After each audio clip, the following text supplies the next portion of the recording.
All right. Good morning, everybody. Welcome back to another episode of Bourbon Bites in Business. I'm your host, Jim Carmichael.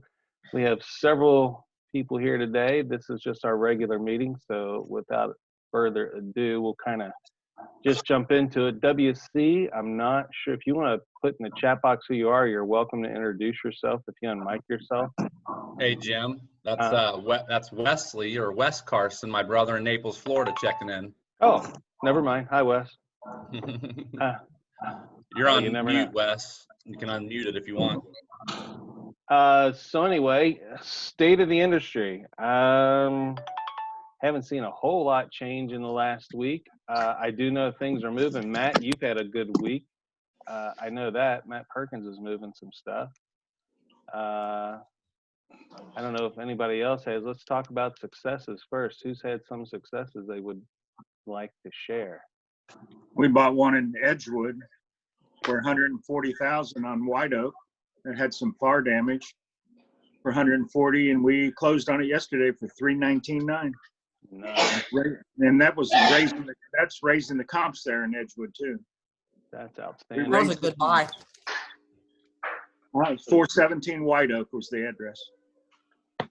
You said that was a good buy, Mary Kay? Was that you? Yeah. Well, we put 100,000 into the damn thing too, so keep that in mind. But still, profit about 80,000 or so. But in Edgewood, I mean. Yeah, that raised the comps because I tried to run comps on it, and it was comping about 280 or 290. I pushed it 319.9. A girl walked up and an agent with a couple looking for a house in Edgewood. And he didn't even blink at the price. She just wrote the offer, and there we go. And the unfortunate part is it won't even be on the MOS. Joey, darn.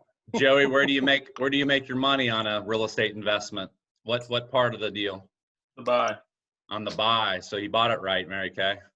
It's always the case. Hey, Chad. So I said it was a good buy. Right on. I listed 2 yesterday, put 3 pending, and closed 2, and I got 2 more closings this week. So according to me, my business hasn't suffered during this stuff, but not yet anyway. That's good. Joey Tucker sent me a residential owner-occupied pre-approval recently, like 2 days ago. And I was able to get her pre-approved last night. And I offered her a 30-year fixed rate at 3.25 with 3.5% down payment. So, that looks pretty awesome for the buyer. Yeah. The financing terms are great. Perfect. Yeah. I listed a 2-bedroom in Dayton, not renovated or anything like that. Listed it on Sunday morning, had it under contract by Sunday afternoon above asking price. Excellent. Sweet. Excellent. Good. That's what we want to hear. Things should still be moving. I mean, there's business to be had. It might be a little harder to go out there and get it. Was their structure, Joe, was their structure to buy it to live in it or rent it? What was their purpose? The current owner has lived there several years. He just decided he wanted to get into a condo. He's got some health issues, and so he's been there 6-7 years, lived in it, and decided to just finally list, and it went quick. So the buyers are going to live in it? Yes, the new buyers are there to live in it as well. Okay. I did get that portfolio that I've been selling off piece by piece over in Cincinnati. We've had a whole bunch of price reductions on that. If anybody wants to do fix and flips over there. Where's that one, Jim? Fort Thomas? No, there's like 8 of them over in Cincinnati. Really? Yeah. What areas? Are you selling them all individually? Individual or a group. They're scattered about. There's some over on like the west side on Vine, and then are they listed?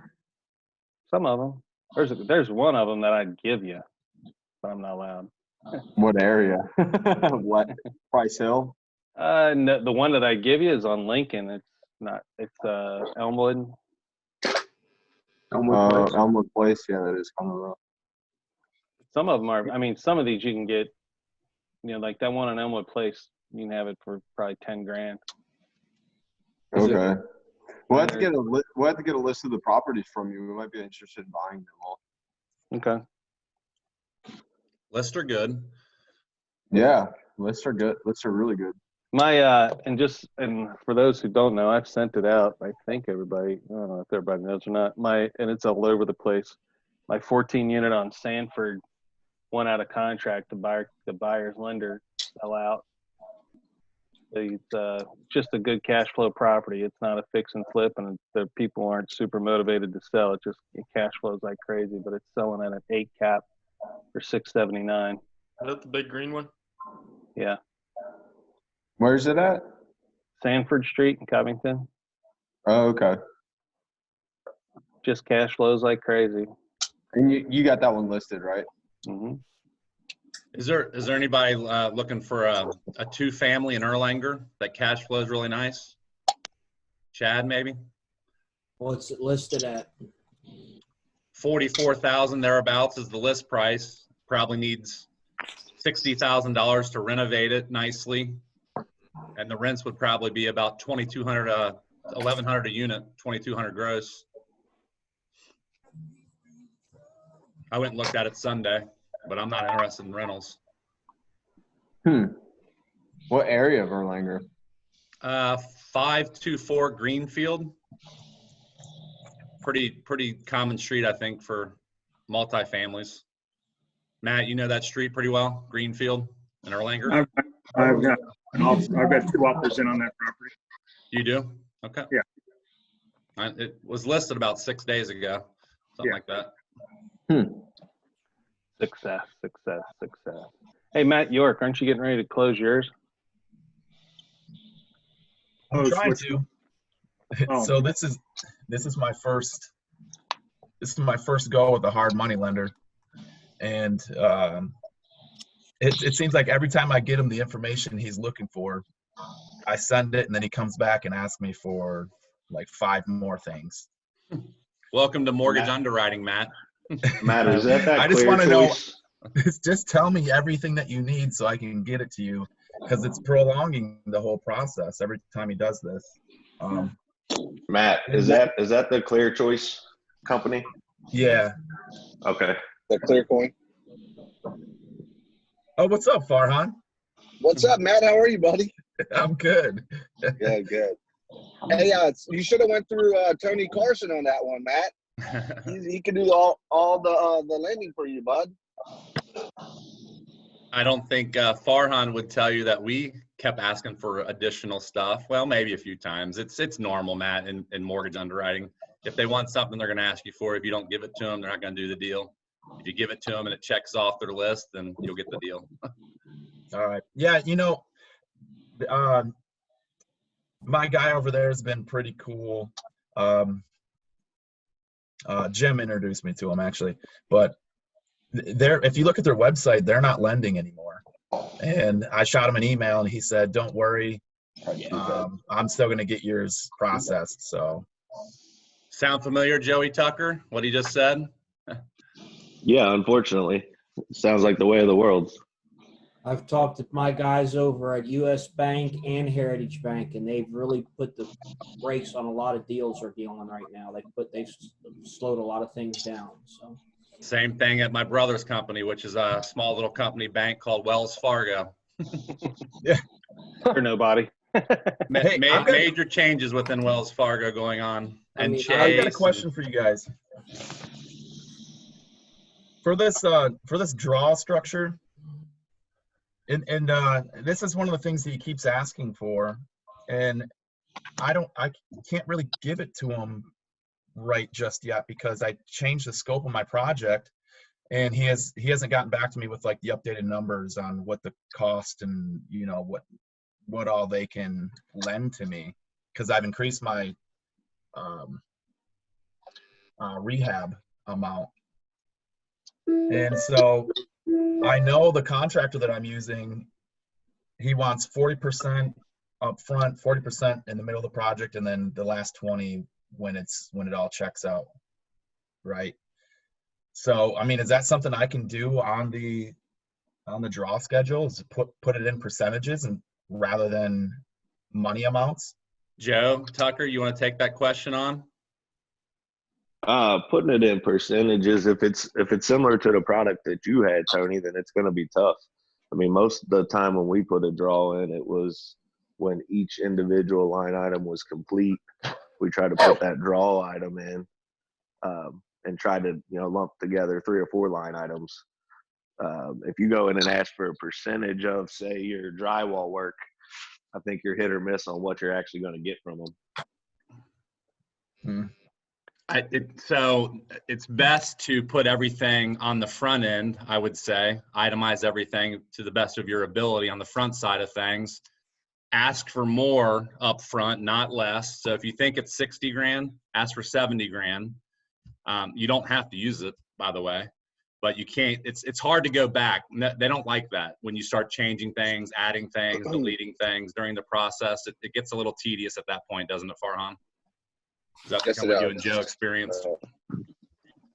Yeah, absolutely. It is. I would, like you said before, go heavy on the front end. Like if you need more money, like for all your major stuff, like your HVAC, electric, plumbing, I would do ask for more money on that. I can barely hear you guys. I think I'm breaking up. And like Tony said, trying to go, at least in our experience, trying to go back for a revision is a nightmare. The company we used only allowed 1, and it was a pretty good process, especially when you're in the middle of a project and trying to get everybody paid. You're better off, like Tony was saying, almost front load yourself and also overestimate. You're better off having it available and not using it than scrambling to find it mid-project. Matt, here's a form that we use, we being Farhan and Joe are talking at the moment, but my underwriter has this form right here. It's the budget form. And this is just a rough draft. It's kind of sloppy. I'm just using it as a show and tell, but myself and Matt Perkins and one of our contractors, produced 3 different budgets, and we come up with about 80 grand. So we're going to ask for 90 grand, on the front side of things. Yeah. So hopefully that's answering your questions. You want a line item and ask for a number. It's during when you're going through the process with the lender, the thing that's slow, if you start making changes while you're trying to get approved, it just clogs everything up. You kind of have to know what you're doing going in and get good numbers. The other thing, Matt, I would say that you brought up, I know you didn't specifically ask about this, but you said your contractor's asking for 40% down and then 40% midway. You're not leaving a whole lot at the end there to really hold him accountable. I don't know that I'd ever go 40% up front, 40% in the middle. With our contractor, we typically put 10 to 20% down. And then we do some draws with them, but it's typically as line items are crossed off the list, not a set date and, here's your cash no matter where you're at. And especially if you never work with them, like Joey said, if you haven't worked with them, I wouldn't give them 40%. That's just my call. I wouldn't either. Okay. That's a lot. That seems to be the group consensus. Okay. Yeah, I'll talk to him. I'm using maybe someone 25, else. 25, 50. I kind of like the way that sounds on that deal. Yeah. If you're not using someone that got strong references that I wouldn't do it. I'd never give them 40% up front. At the most, you can pay for materials, and then when he gets to a certain point, pay him. But if he can't float himself, you got the wrong contractor. Now it's hard to go backwards, so we're not kind of picking on you. But again, I just learned. I learned the hard way over the last 9 to 10 months, Matt, with this stuff. Okay. Farhan's laughing at me. Should have called 859. You should have called 859. That's all you had to do. One call does it all. Logo design and everything. That's funny. Hey, get your prices up front, folks. Hey, Tony, I know the commercial stuff, everybody's kind of touched on it. Commercial lending has kind of hit the brakes pretty much. Residential lending is still strong though? So I just got some updates last night from Polaris, my residential lender that I work for, and things are loosening up. Yes, that overall, yes. I mean, again, there's a lot of specifics to that question and answer, but I can now go back down to 620 FICO scores. Let's start with credit scores. Good. We adjusted to 680 about a month ago. We're readjusting back down to 620 right now. So that's going to open up some new opportunities for financing. All the debt to income ratios are being lifted. Basically, they're going back to norm. So, what's that look like? 55% debt ratios are going to be possible again. Good. So it is loosening up, yes. The residential report it's a lot like it's been. Extremely low inventory still. That's not changed. Probably even less inventory I read this morning. I read a report this morning. They're saying that that's possibly going to change here in the next 7 to 8 months from another source that I read. Well, I think it will change in the future, but today inventory is extremely low. It's still low. So. Which means, so there's a lot of buyers still competing for those houses, kind of like Joe Tucker experienced this weekend. He lists it on Saturday and sells it on Sunday or whatever he said. So there's still people out there buying. I mean, I sold my Dayton flip 3 weeks ago without a realtor just before it even got finished. I mean, she gave me a full price offer. So that was good news. And then interest rates, the third factor, when we're looking at this stuff, interest rates are in the 3s, man. 2s, 3s, just depends on credit score and down payment and different things. But it's a favorable market, for sellers and buyers too. Buyers are probably overpaying a little bit, but hey, that's where the market's at. It's a seller's market. Chad, I think in the future it's going to change. I'm trying to refinance my stuff with Heritage right now to get a low interest rate, and they're even scrutinizing refinancing right now. They're treating everybody the same, me included. I mean, it's ridiculous on refinance. So, Well, I have to think about that. But that's good. I mean, for those that are doing fix and flips, that means people can come and buy them and get financed without too much issue. Well, the fix and flip loan market is still suspended overall. That's not. That's but I'm saying if you have cash to do that. Yeah, I was just, my last couple of minutes were just residential, primary residence transactions. But I'm my saying bread and butter stuff. But you got to sell them to somebody. Yeah. I mean, the mortgage for the end user is there. Yes. You're going to have cash to do the deals, but the mortgage for the end user is there. Yep. That's good news. Yeah. We purchased 2 homes in the last couple of days, $14,000 and $15,000 cash, and we paid cash for them, so there wasn't no thing. We're going to be flipping those to an end buyer for probably 69 to 74. They're small houses, but for the end buyer, that product is there. Right. Yeah, that's good news. Well, that's good. So there is business out there. There's always business if you look for it. The nice thing about real estate is there's somewhere to make money. Yep. Hey, Mary Kay, what have you seen in the last 7 days? More buyers, more sellers, nothing, a lot, a little? Give us a snapshot. I haven't seen a whole lot of anything. I mean, people are still selling. The market's still there. But I haven't picked up any buyers. I have what I have. And they're not really finding what they want because they're looking for a unicorn. A lot of window shopping, maybe. Yeah.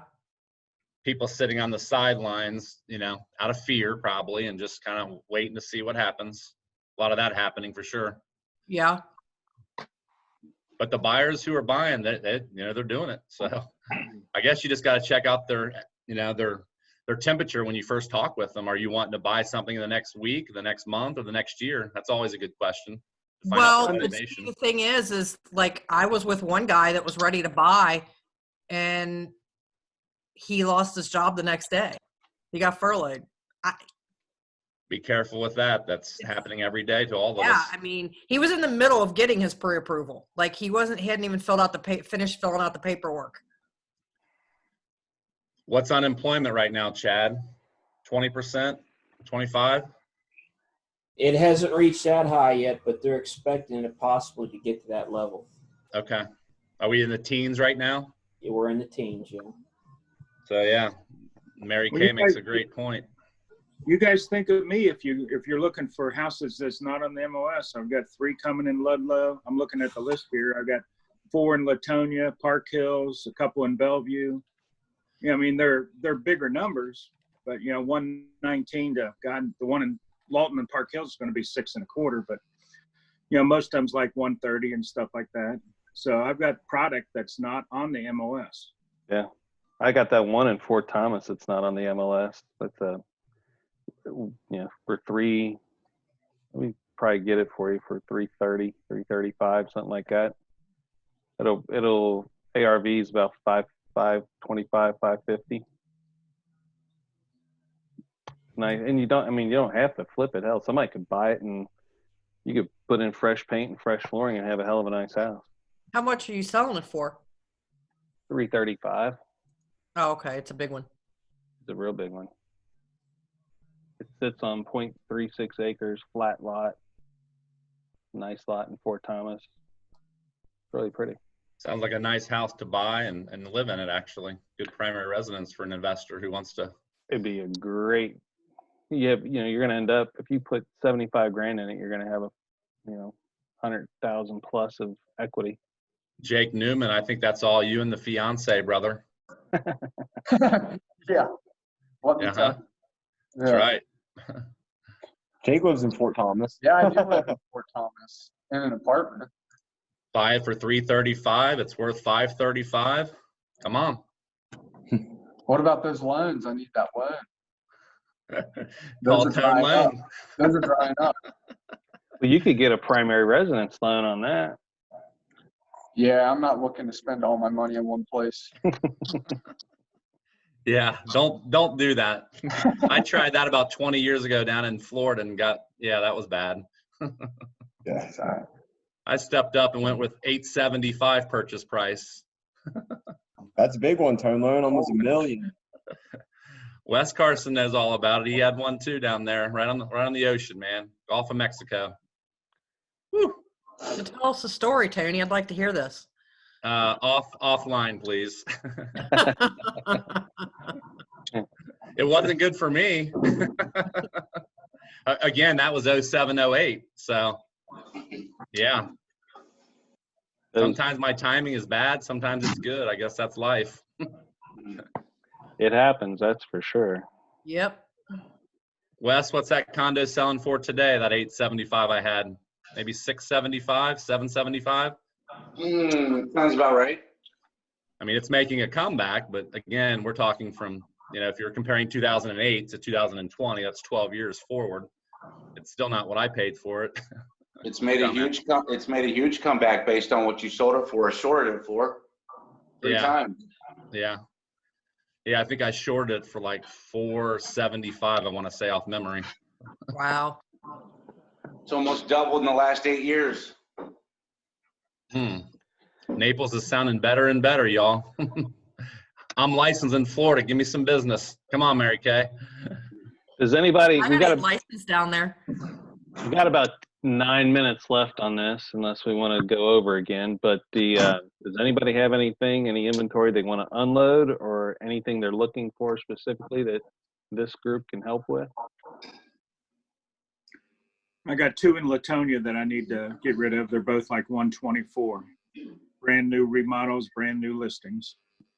They are on the MLS, Rosedale and 35th Street. Good spot.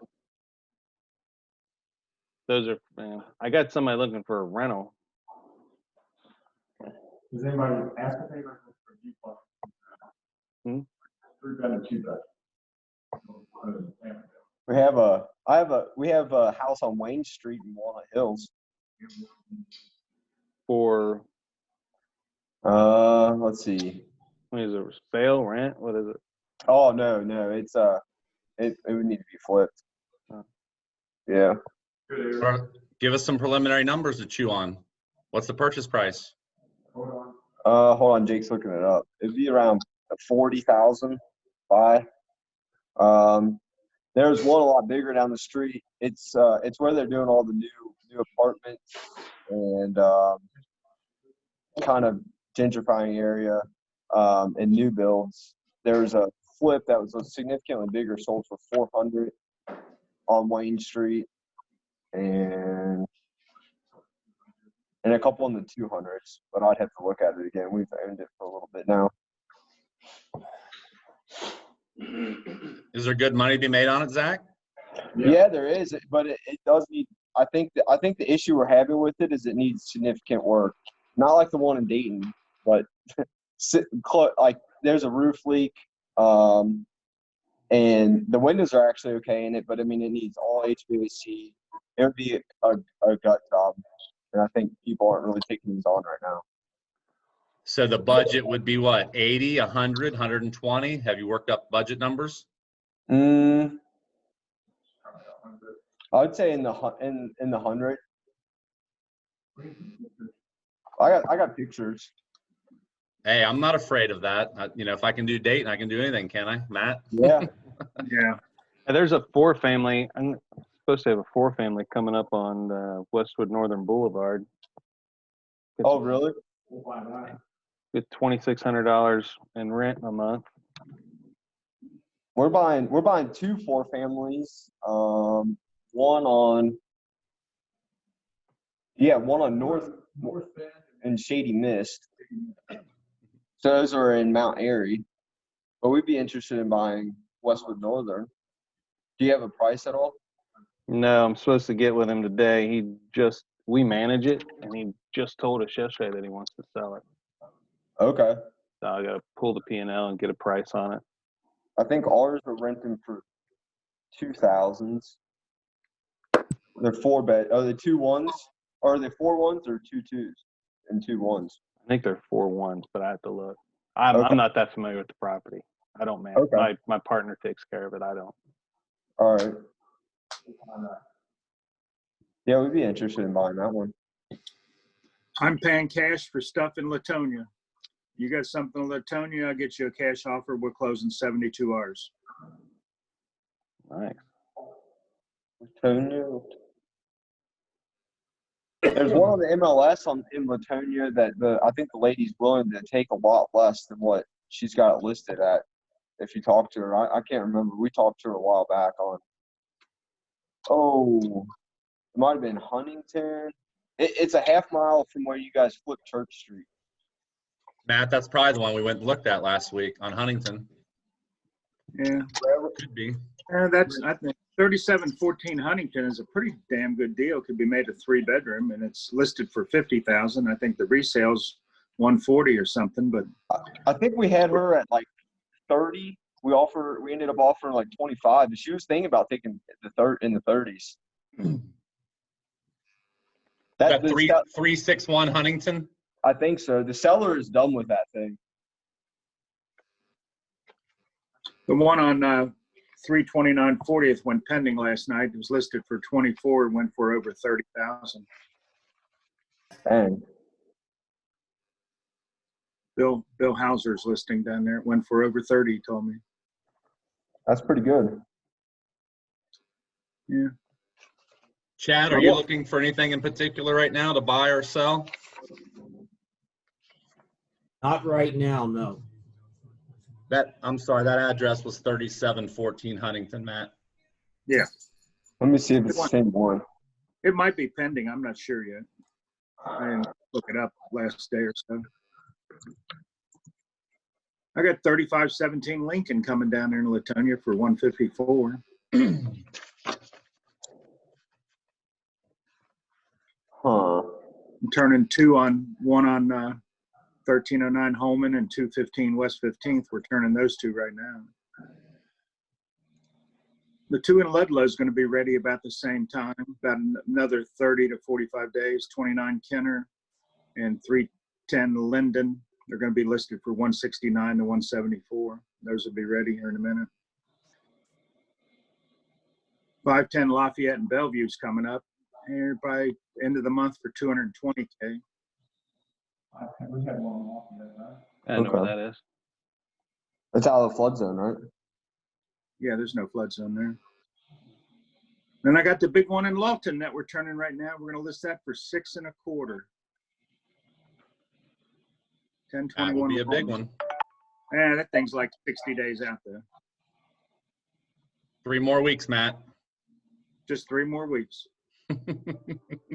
That's an investor flip joke, y'all. 3 more weeks, 3 Zach. more weeks.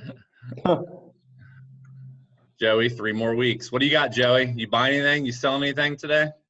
I'm looking for a 2-family or quad, but Go look at that. Go look at somewhere that north 2-family in Erlanger, man. I want to be closer thing to the needs a river. Oh, Like, ideally somewhere in Newport, Bellevue, or Covington. okay. Location specific. I want to be bikeable to downtown. You want something finished or something to flip? Not a full flip. But yeah, probably something finished. Or To close live to in. it. What'd Are you you say? gonna live in it? If it's a 4, yes. If it's a 2, maybe. Okay.